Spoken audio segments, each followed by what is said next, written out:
ଏବେ ଗୁଲାବ ଲାଇନ କୁ ଆସିଲେ। ଗୁଲାବ କଣ କହୁଛନ୍ତି ଟିକେ ଆଜ୍ଞା ଶୁଣନ୍ତୁ। ସବୁ ଭୁଲିକି ମୁଁ ତମକୁ ଆକ୍ସେପ୍ଟ କରିବି ନାହିଁ ଯଦି ରହିବାର ନାହିଁ ପ୍ଲିଜ ତମେ ଯାଅ। ଏବେ ଗୁଲାବ କହିଲେ ନା ସବୁ ଭୁଲିକି ସେ ବର୍ଷା ମ୍ୟାଡାମଙ୍କୁ ଆକ୍ସେପ୍ଟ କରିବେ।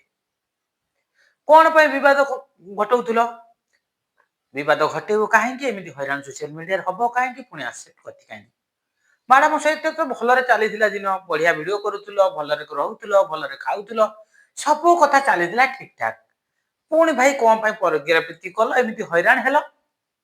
ହଇରାଣ ହେଲା ପରେ ପୁଣି ଆଜି କହୁଛ ଯେ ଆକ୍ସେପ୍ଟ କରିବି ସବୁ।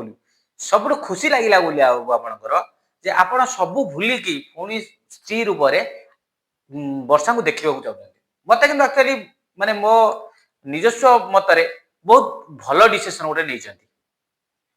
ଆଉ ଆକ୍ସେପ୍ଟ କରିବେ ବୋଲି ଆପଣ କହିଛନ୍ତି, ବହୁତ ବଢିଆ କଥା। ଆକ୍ସେପ୍ଟ କରନ୍ତୁ, ସୁଖ ଶାନ୍ତିରେ ରୁହନ୍ତୁ। ଘର ହେଇକି ତ କଳି ଆଜ୍ଞା ହବ, କିନ୍ତୁ ଆପଣଙ୍କ ମତରେ ଯୋଉଟା ଚାରି କାନ୍ଥ ଭିତରେ କଳି ରହିବା ଦରକାର। ଆଉ ଥରେ ଯଦି ଆଜ୍ଞା ସୋସିଆଲ ମିଡିଆକୁ ପଳେଇଲା ନା, ତାହେଲେ ଯାତ୍ରା କଣ ପାଲା ବି ହେଇଯିବ। ଯେମିତି ପାଲା ଆପଣ ମାନଙ୍କର ଚାଲିଛି। ଏ ସେକେଣ୍ଡ ଭିଡିଓ ଟି ଶୁଣନ୍ତୁ। ଯଦି ତମର ମୋ ଠାରୁ ଡିଭୋର୍ସ ନବାର ଇଚ୍ଛା ଅଛି ନା, ତମେ କୋର୍ଟ ନ୍ୟାୟାଳୟକୁ ଯାଅ। ବର୍ତ୍ତମାନ ଆମର ଗୃହାଳୟର କଥା ଯାଇକି ନ୍ୟାୟାଳୟରେ ପହଞ୍ଚିଲାଣି। ମୁଁ ତମକୁ ବ୍ଲେମ କରୁନି, ମୁଁ ତମକୁ କହୁଛି ଯଦି ପ୍ରକୃତରେ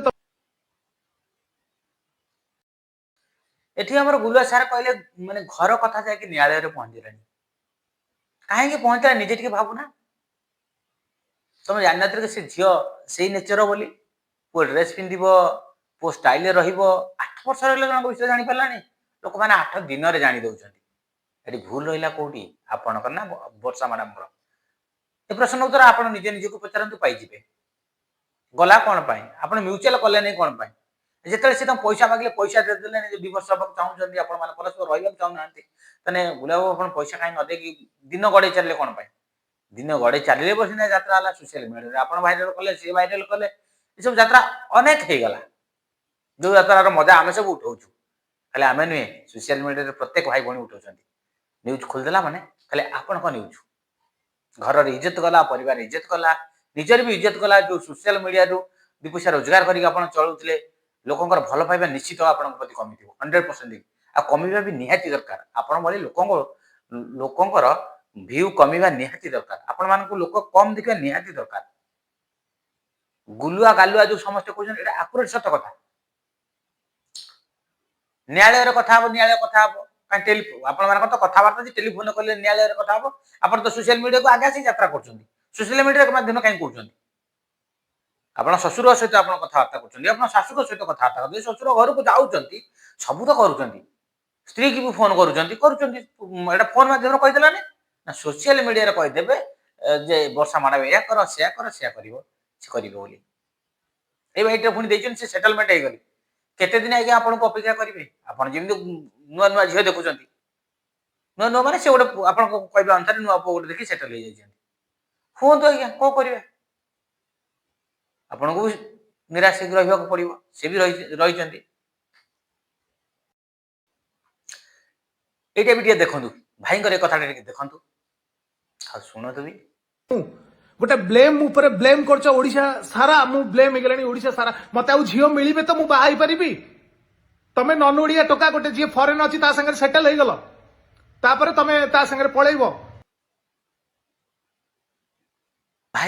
ଭାଇ ଏଠି କହିବା ମାନେ କହିବା କଥା କି ମାନେ ମିଷ୍ଟର ଗୁଲା ବାବୁ କହିବା କଥା କି ସେ ବ୍ଲେମ ଉପରେ ବ୍ଲେମ ହେଇଗଲେ। ଆରେ ବ୍ଲେମ ହେଲ କଣ ପାଇଁ? ତମ ନୁଙ୍ଗୁରାମି ଦୋଷରେ ତମେ ବ୍ଲେମ ହବ। ସୁଟିଂ ସେଟ ଯାଉ ତମେ ଝିଅକୁ ପ୍ରପୋଜ କରିବ, ଦୁନିଆ ହୋଟେଲରେ ଝିଅଙ୍କ ସହିତ କଟେଇବ, ସବୁ ଜିଲ୍ଲାରେ ଗୋଟେ ଗୋଟେ ଝିଅ ରଖିବ। ତମ ବ୍ଲେମ ହବନି ତ କଣ ଗାଁ ବାଲା ବ୍ଲେମ ହବ? ଆଉ ଗୋଟେ କଥା କଣ କହିଲ, ମତେ ଝିଅ ମିଳିବନି। ଆରେ ତମକୁ ଝିଅ ମିଳିବା ଦରକାର ହିଁ ନାହିଁ। ତମକୁ ଝିଅ କେହି ଦେବା କଥା ନାହିଁ। ଯିଏ ଭଲ ପରିବାର ବିଲଙ୍ଗ କରୁଥିବ ଯୋଉ ଝିଅ ତମ କତିକି ଆସିବ ହିଁ ନାହିଁ। ତମ ଚରିତ୍ରକୁ ଦେଖି, ତମ ଚରିତ୍ର ଦେଖିକି, ତମ ମାନେ କଥାବାର୍ତ୍ତା ଦେଖି, ତମ ଚାଲିଚଳନ ଦେଖି କୌଣସି ଝିଅ ତମକୁ ରାଜି ହେବା ବି ଉଚିତ ନୁହଁ।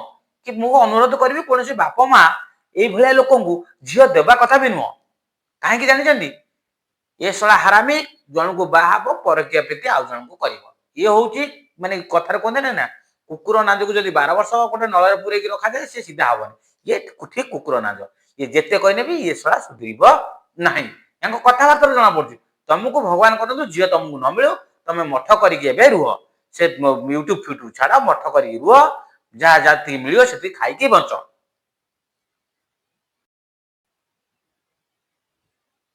ଏ ଭିଡିଓଟି ଦେଖିଲେ ଆପଣ ହସି ହସି ଗଡିଯିବେ। ମତେ ବି ବହୁତ ହସ ଲାଗୁଛି ଶୁଣିଲା ପରେ। ଦେଖନ୍ତୁ डियर वर्षा स्पेशल तमे भलसे जानिच जे मोर रोजी रोटी होची सोशल मीडिया रे